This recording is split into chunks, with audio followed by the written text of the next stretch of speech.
Hello everyone, welcome back to my YouTube channel. तो आज हम बीएड सेमेस्टर 4 का एक बहुत ही इम्पॉर्टेंट टॉपिक करने वाले हैं। नॉलेज एंड करिकुलम पार्ट 2 का बहुत ही एक इम्पॉर्टेंट क्वेश्चन है, तो आज इसको हम लोग देखेंगे। ठीक है, तो हमारा क्वेश्चन है कि आप एक शिक्षक में किन व्यक्तिक एवं व्यावसायिक गुणों की अपेक्षा करते हैं और क्यों। देखो, क्वेश्चन है बहुत ईजी क्वेश्चन है और इम्पॉर्टेंट क्वेश्चन भी है। तो अगर आप क्वेश्चन को समझोगे तो आप ऑटोमेटिक आप आंसर लिख लोगे। ठीक है, और अगर आप चैनल पर नए हो तो चैनल को सब्सक्राइब जरूर करो, अपने फ्रेंड में शेयर करो, क्योंकि ये चैनल एक ऑथेंटिक चैनल है जहाँ पे आपको बीएड रिलेटेड नोट्स आपको प्रोवाइड करवाए जाते हैं। So without any time taking, let's start. अब हमारा जो क्वेश्चन है वो है कि एक जो शिक्षक है ना, एक टीचर है, उनमें आप कौन कौन से व्यक्तिक और व्यावसायिक गुण देखते हैं। मतलब कि जो प्रोफेशनल, जो पर्सनल, ठीक है, कि पर्सनल क्वालिटी क्या होना चाहिए, प्रोफेशनल क्वालिटी क्या होना चाहिए।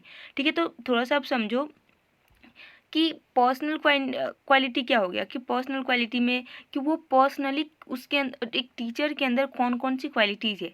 कि एक टीचर के पास पर्सनालिटी डेवलपमेंट बहुत अच्छा है, स्किल डेवलपमेंट बहुत अच्छा है, ठीक है, उनके अंदर कॉन्फिडेंट स्किल है, उनके अंदर मैनेजमेंट स्किल है। तो ये सब क्या हो गया, पर्सनल क्वालिटी हो गया। लेकिन अगर हम प्रोफेशनल क्वालिटी का बात करेंगे, व्यावसायिक गुण प्रोफेशनल का बात करेंगे, तो जो जहाँ पे वो वर्क कर रहे हैं, जिस स्कूल जिस कॉलेज में वर्क कर रहे हैं, वहाँ पे जैसे कि सब्जेक्ट का नॉलेज बहुत अच्छा होना चाहिए, डे पर डे अपडेट होना चाहिए, ठीक है, समय से स्कूल आ जाना चाहिए। तो ये सब क्या हुआ, व्यावसायिक गुण हो गया। तो आखिर ये जो व्यक्ति को जो व्यावसायिक गुण है, ठीक है, इसकी अपेक्षा हम लोग क्यों करते टीचर से, क्या क्या होना चाहिए और क्यों करते हैं। ठीक है, तो क्वेश्चन ये, तो पहले देखो, अब ये जो क्वेश्चन है तो हम पहले थोड़ा सा शिक्षक के बारे में समझेंगे, टीचर के बारे में समझेंगे कि एक शिक्षक कौन होते हैं, एक टीचर कौन होते हैं। ठीक है, तो हम लोग थोड़ा सा ओवरव्यू समझेंगे, मीनिंग समझेंगे, देन जाके हम व्यक्तिक और व्यावसायिक गुण समझेंगे।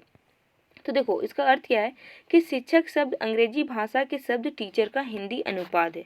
जो जो टीचर है, टीचर शब्द क्या है कि जो ये जो टीचर है, ठीक है, उसका अनुवाद क्या है, शिक्षक है। जैसा प्रतीत होता है, यानी एक ऐसा इंसान जो शिक्षण का कार्य करता है, शिक्षण का कार्य करता है मतलब सीखने सिखाने का कार्य करता है, ठीक है, या फिर सीखने सिखाने की प्रक्रिया को सहजता और विशेषता के साथ करता हो, तो हम इसको क्या बोलेंगे, शिक्षक बोलेंगे। भारत में शिक्षक के लिए गुरु शब्द का प्रयोग प्राचीन काल से होता है। जो भारत है, जो हमारा भारत है, यहाँ पे प्राचीन काल से ही शिक्षक के लिए कौन सा शब्द यूज किया गया है, गुरु शब्द यूज किया गया है। प्रयोग प्राचीन काल से ही होता है। गुरु का शाब्दिक अर्थ होता है संपूर्ण। जो गुरु है, शाब्दिक अर्थ क्या होता है, संपूर्ण, यानी जो हमें जीवन संपूर्णता को हासिल करने की दिशा में बढ़ने के लिए मदद करता है। आप यहाँ पे अगर आपको और समझना है, ठीक है, तो एक गुरु, आप यहाँ पे अगर और लिखना चाहें तो आप लिख सकते हैं कि गुरु वह जो अंधकार से लेके प्रकाश की ओर, हम लोग अंधकार से प्रकाश की ओर लेके चले, उनको हम क्या बोलेंगे, गुरु बोलेंगे। ठीक है, जिस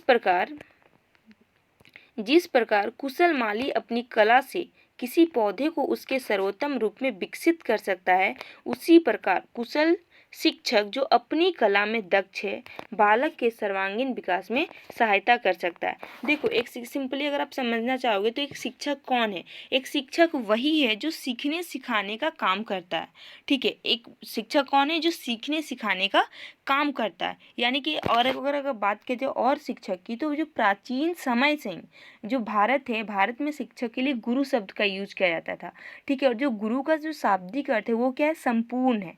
ठीक है, तो आप ऐसे समझ सकते हो कि गुरु वही है जो एक विद्यार्थी को, ठीक है, एक विद्यार्थी को संपूर्ण जीवन के जो भी ये होता है, ठीक है, संपूर्णता होता है, उसको हासिल करने की दिशा में क्या करता है, मदद करता है। उसको हम लोग क्या बोलते हैं, शिक्षक बोलते हैं। ठीक है, अब हम लोग नेक्स्ट समझेंगे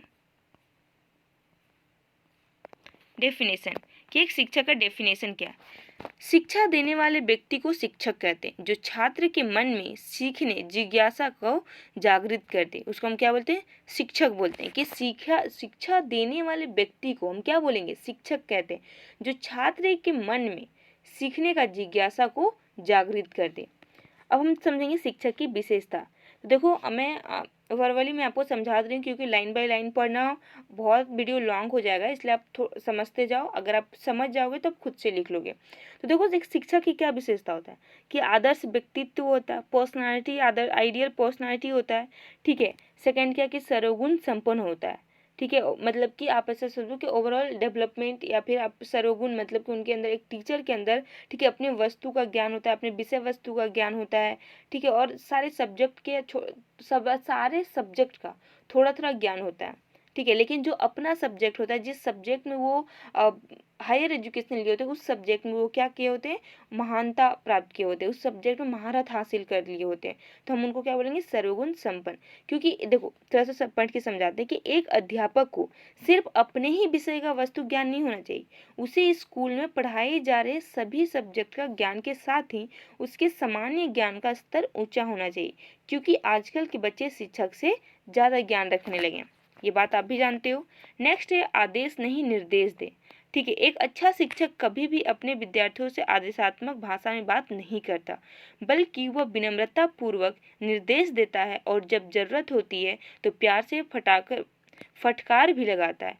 उसके व्यवहार विद्यार्थियों से मित्रता, एक देखो, आप सिंपल जानते हो कि देखो, आप देखो कि आप जहाँ पे पढ़ते हो वहाँ पे कोई टीचर है कि जो सिर्फ आदेश आपको देते रहते हैं। ठीक है, तो आपको कभी फिर कुछ समय के बाद ना, आप फिर उस चीज, वो डर खत्म हो जाता है, फिर आप उस चीज़ को ना इग्नोर करना स्टार्ट कर। लेकिन एक ऐसे टीचर हैं जो फ्रेंडली आपके साथ, ठीक है, जो भी काम है उस चीज़ को मिल के कर रहे हैं। ठीक है, तो और वो चीज़ मेंटेन करके, तो आपको थोड़ा डर भी लगेगा और मज़ा भी आएगा ऐसे टीचर के साथ पढ़ने में। नेक्स्ट है, समानता का भाव। एक अच्छा शिक्षक वही होता है जो अपने सभी विद्यार्थियों से समान व्यवहार करता है और सभी के आत्मविश्वास को बढ़ाने का कार्य करता है। रोचक पूर्ण अध्यापन। शिक्षा देने का कार्य तो हर कोई शिक्षक करता है, परंतु उसी शिक्षक को बच्चे जिंदगी भर याद रखते हैं जो अपने कार्य को रोचक ढंग से करता हो। नेक्स्ट है, समय और अनुशासन का पाबंद होना चाहिए। एक शिक्षक को आत्मसम्मान होना चाहिए, उदाहरण और कहानियाँ होनी चाहिए, और अनुभव बांटे, ऐसा क्या हो, शिक्षक हो। ठीक है, तो ये सारी विशेषताएं एक शिक्षक के अंदर है। अब हम समझेंगे शिक्षक के गुण। तो कौन कौन से गुण है? व्यवसायिक गुण। देखो, व्यवसायिक गुण में क्या क्या है, ठीक है, पॉइंट आप खुद डील कर लेना, मैं यहाँ पे आपको बस मेन पॉइंट बता दे रही हूँ कि विषय का ज्ञान होना चाहिए। अगर व्यवसायिक गुण है तो अपने व्यवसाय, मतलब विषय का ज्ञान मतलब क्या, अगर व्यवसायिक गुण है तो व्यवसाय का, अपने व्यवसाय का ज्ञान होना चाहिए। और अगर एक शिक्षक है तो उनका व्यवसाय क्या है, टीचिंग है। ठीक है, तो मतलब अपने विषय का एक अच्छा पकड़ होना चाहिए, अपने विषय में अच्छा ज्ञान होना चाहिए। व्यवसायिक प्रशिक्षण होना चाहिए, सतत प्रयत्नशीलता एवं अध्ययनशीलता होना चाहिए, प्रचलित समस्याओं का ज्ञान होना चाहिए, दूसरों के साथ अच्छा संबंध, मनोविज्ञान का ज्ञान और अच्छी वाक शक्ति। अच्छी वाक शक्ति मतलब बोलचाल, मतलब कि जो बोलचाल की भाषा है वो अच्छी होनी चाहिए। अब हम समझेंगे व्यक्तिक गुण कि व्यक्तिक गुण क्या होता है। तो उच्च चारित्रिक गुण होना चाहिए। ठीक है, मतलब जो चरित्र है, मतलब कि जो उनके अंदर जो भी बिहेवियर है वो क्या होना चाहिए, अच्छा होना चाहिए। उत्तम शरीर मतलब हेल्थ अच्छा हो, वो अपनी हेल्थ पे ध्यान दे। संतुलित व्यक्तित्व मतलब बैलेंस पर्सनालिटी, मतलब हर समय अपने आप को बैलेंस तरीके से, जैसे होते हैं ना, कोई कोई एग्रेसिव हो जाते हैं, तो कोई कोई बहुत ज़्यादा इमोशनल हो जाते हैं, तो ऐसे नहीं रहना है, मतलब कि अपने आप को बैलेंस्ड करके चलना है, हर सिचुएशन में खुद को बैलेंस रखना है।